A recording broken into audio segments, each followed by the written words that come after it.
Pajak Betsy, kamu pengusaha perorangan UMKM. Kamu seharusnya nggak bayar pajak UMKM 0,5% selama omset kalian dalam setahunnya itu belum sampai 500 juta.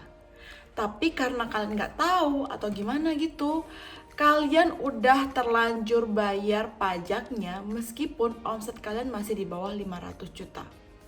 Kalau kayak gitu gimana dong? Bisa minta balik nggak sih duit pajaknya? Hai guys, welcome back to my channel bersama aku Lucy Sutanto di channel Pajak Milenial. Di channel Pajak Milenial ini aku berbagi ilmu pajak dengan bahasa yang gampang banget, yang super awam banget buat kalian mengerti para generasi milenial. Dan sebelumnya aku mau say thank you banget ke kalian semua yang udah nonton video aku, yang udah subscribe, yang udah like. Dukungan kalian tuh berarti banget buat aku supaya aku tetap konsisten untuk ngehidupin channel ini guys. Tapi buat kalian yang belum subscribe, ayo dong di subscribe. Dan jangan lupa kan aktifkan juga lonceng notifikasinya supaya nggak pernah ketinggalan lagi info-info dan video edukasi perpajakan dari aku. Dan karena video ini bersifat edukasi guys, ya apalagi ini adalah edukasi perpajakan, so please banget nontonnya itu jangan di skip guys ya. Nontonnya itu jangan dicepet-cepetin, nontonnya itu bener-bener dari awal sampai akhir. Karena kalau kalian cepet-cepetin nih, atau kalian nontonnya nggak full video, yang ada kalian bukannya makin mengerti pajak, yang ada kalian makin bingung dan kalian jadinya misunderstanding. So, nontonnya dari awal sampai akhir ya. Dan seperti biasa nih guys, aku nggak mengarang indah ya. Konten edukasi aku tuh ada aturan pajaknya. Konten kali ini based on Peraturan Menteri Keuangan nomor 242 tahun 2014 dan Peraturan Menteri Keuangan nomor 187 tahun 2015.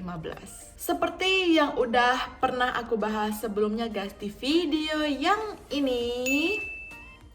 Kalau kalian para pengusaha perorangan UMKM gak usah bayar pajak yang 0,5% itu selama akumulasi omset setahun kalian tuh belum sampai 500 juta rupiah. Dan ini sudah berlaku loh sejak tahun 2022. Gimana cara ngitung akumulasi omsetnya, dan kalau emang kalian harus bayar pajak, berapa pajak yang kalian bayar dan hitungannya itu dari omset yang mana? Kalian bisa nonton video ini guys ya. Dan kalian juga bisa lihat di link description box video ini, itu udah ada di bawah guys. Atau kalian juga bisa langsung klik ya di pop up di atas nih, pasti ada pop upnya, link videonya. Dan disitu udah lengkap banget guys, kalian bisa nonton dulu. Sekarang gimana kalau kalian nggak tahu kalau ternyata kalian tuh nggak perlu bayar pajak 0,5% karena akumulasi omset setahun kalian tuh belum sampai 500 juta. Lah kak, rugi dong ke akunnya, hangus dong. Bisa nggak sih pajaknya diminta balik? Kan itu pajaknya nggak harus aku bayar. Ada dua pilihan skema yang bisa kalian lakuin. Skema yang pertama itu adalah skema pemindah bukuan. Intinya pemindah bukuan itu adalah kalian ngepindahin pajak yang harusnya kalian nggak bayar itu ke pajak di masa mendatang. Misalnya nih, kalian punya omset dari bulan Januari sampai Maret yang akumulasi omsetnya itu belum sampai 500 juta. Seharusnya kalian nggak bayar pajak kan ya, 0,5%-nya tapi kalian bayar. Misalnya nih, di contohnya ya, di bulan Januari sampai Maret, kalian seharusnya nggak bayar pajak UMKM yang totalnya 2.500.000 tapi kalian bayar. Terus di bulan April sampai Desember, karena akumulasi omset kalian udah di atas 500 juta, kalian udah harus bayar pajaknya 0,5%. Sekarang masalahnya, kalian udah keburu bayarin pajak 0,5% itu dari bulan Januari sampai Maret sebesar 2,5 juta. Kalau begini guys, kalian bisa ngajuin pemindah bukuan. Misalnya nih ya, kalian mengajukan pemindah bukuannya itu di bulan April.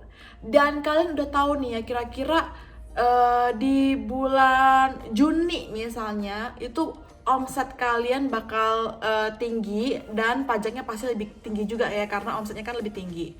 Misalnya kayak gini ya, misalnya kayak perusahaan atau usaha dagang gitu ya, dagang pakaian misalnya. Kan kalian udah tahu dong ya, pasti high seasonnya itu di bulan Ramadan gitu ya. Pasti bulan Ramadan itu kan banyak banget tuh ya omsetnya, dan pasti pajaknya juga lebih gede. Jadi kalian udah bisa nih yang wanti-wanti, oke, bulan Juni nih pasti pajak aku tuh lebih gede dari biasanya. Jadi kalian bisa minta ke Dirjen Pajak untuk ngepindahin pajak yang harusnya kalian nggak bayar tadi ke pajak bulan Juni. Jadi nanti di bulan Juni pajak yang kalian bayar itu nggak segede itu guys, karena udah dikurangin dengan pajak yang nggak harusnya kalian bayar tadi. Di contohnya nih, kalian perhatiin di bulan Juni pajak yang seharusnya dibayarkan tuh 3 juta. Tapi karena udah dikurangin dari hasil pemindah bukuan sebesar 2,5 juta, jadinya nanti di bulan Juni kalian cuman bayar 500.000. Tapi kalian cuma bisa ngelakuin ini kalau udah dapet bukti pemindah bukuan dari kantor pajak. Gimana caranya melakukan pemindah bukuan ini? Kalian harus mengajukan surat permohonan pemindah bukuan ke kantor pajak. Dan seperti biasa, kalian bisa nemuin soft copy surat permohonan pemindah bukuan ini di link description box di video ini. Kalian tinggal isi-isi, tinggal kalian print, terus kalian tanda tanganin kalau emang kalian membutuhkan.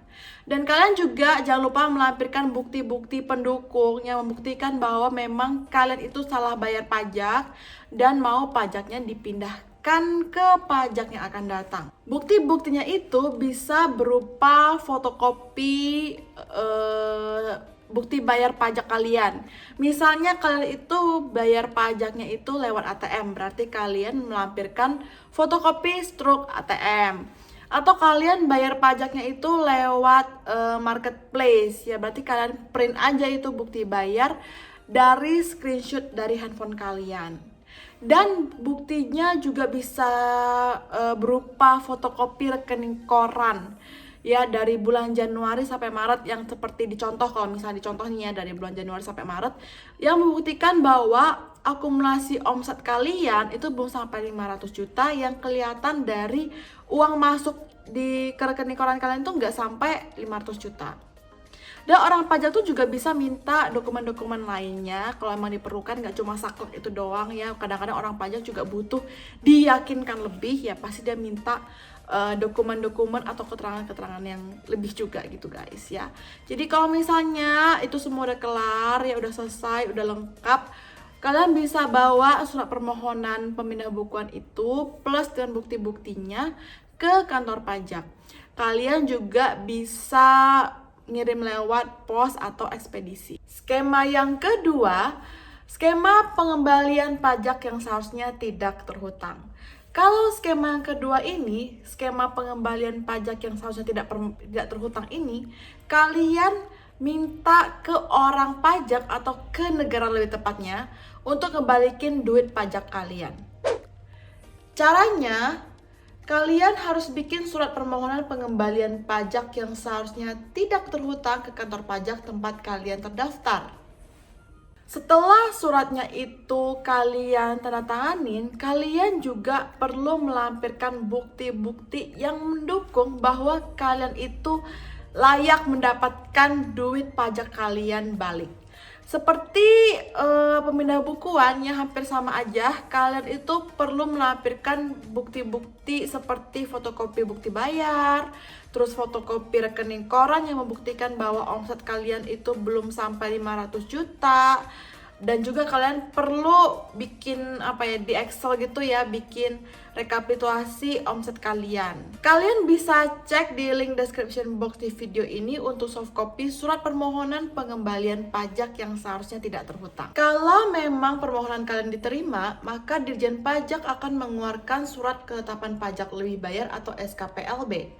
Kalau tidak diterima, Dirjen Pajak akan mengeluarkan surat pemberitahuan penolakan permohonan pengembalian kelebihan pembayaran pajak yang seharusnya tidak terhutang. Jadi guys, ada dua skema yang bisa kalian lakuin kalau kalian itu udah terlanjur bayar pajak yang 0,5% itu guys.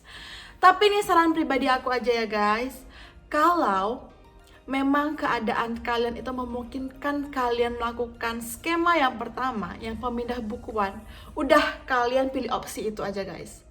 Opsi yang kedua itu yang skema pengembalian pajak yang seharusnya tidak terhutang, itu opsi yang terakhir aja. Oke, itu kalau udah mepet banget, udah bener-bener gak ada opsi lain, udah itu aja ya. Karena sepengalaman aku, kalau pemindah bukuan itu jauh lebih gampang dibandingkan dengan ngelakuin opsi yang kedua tadi, yang skema yang kedua. Karena kalau pemindah bukuan, kalian kan ngepindahin pajak yang salah kalian bayar tadi ke pajak yang mendatang, yang harus kalian bayar di masa yang mendatang. Jadi Dirjen Pajak itu nggak ngasih duit ke kita kan ya?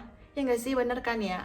Tapi kalau opsi yang kedua, yang pengembalian kelebihan pembayaran pajak yang seharusnya tidak terhutang itu, Dirjen Pajak itu ngasih balik duit pajak kita guys, ke kita.